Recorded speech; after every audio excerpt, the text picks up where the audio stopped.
त्यांनी एकत्र येऊन त्याला चटके देण्याचं काम केलंय. बीड मध्ये सुद्धा डाकणे कुटुंबियाला एकत्रित येऊन अनेक जणांनी मारण्याचं काम केलंय. अनेक गंभीर गुन्हे, अनेक प्राण्यांची तस्करी करण्याचं काम आहे. यामध्ये वन विभाग सुद्धा त्यामध्ये सामील आहे. वन विभागाला सुद्धा त्याचे हप्ते जातात, पोलीस प्रशासनाला त्याचे हप्ते जातात. त्यामुळे सगळे भाग याची भूमिका घेतात. याची SIT आणि CID मार्फत सगळी चौकशी झाली पाहिजे अशी आमची विनंती आहे. या ज्या घटना आहे मागील काही वर्षापासून मराठवाड्यातच घडल्या आहेत आणि त्याचं प्रमाण इतर भागापेक्षा मराठवाड्यात जास्त का घडत आहे याचं पूर्ण श्रेय मूर्ख आणि अतिशय जातीवादी आणि गावंढळ नावाच्या जरांगीर जातो. या राज्यामध्ये अनेक मराठा समाजामध्ये प्रगल्भ, अभ्यासू, हुशार नेते आहेत. जोपर्यंत ते या राज्याचं मराठा समाजाचं नेतृत्व करत होते तोपर्यंत राज्य शांत होतं. सगळे भावाभावासारखे एकत्र नांदत होते, राहत होते.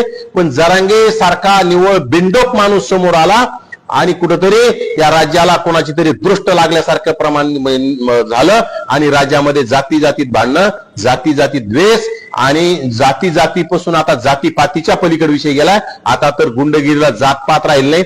फक्त पैसा कमवायचा, दादागिरी करायची. वाळू माफिया, गुटखा माफिया, मटका माफिया, दारू माफिया यांना पोषण्याचं काम जरांगे सारखे, जरांगेचे सहकारी मराठवाड्यातले सगळे करत आहेत आणि त्यातून ही गुन्हेगारी घडत आहे. जिथं अन्याय तिथं खोक्याची दहशत आहे. जिथं अन्याय तिथं खोक्याची पूर्ण त्या शिरूर, कासार, आष्टी, पाटोदा सगळीकडे दहशत आहे. खरं तर खोक्या सारखे एक माणसं नाही. सुरेश दासांचा एक पोलीस कॉन्स्टेबल आहे आष्टी पोलीस स्टेशनला.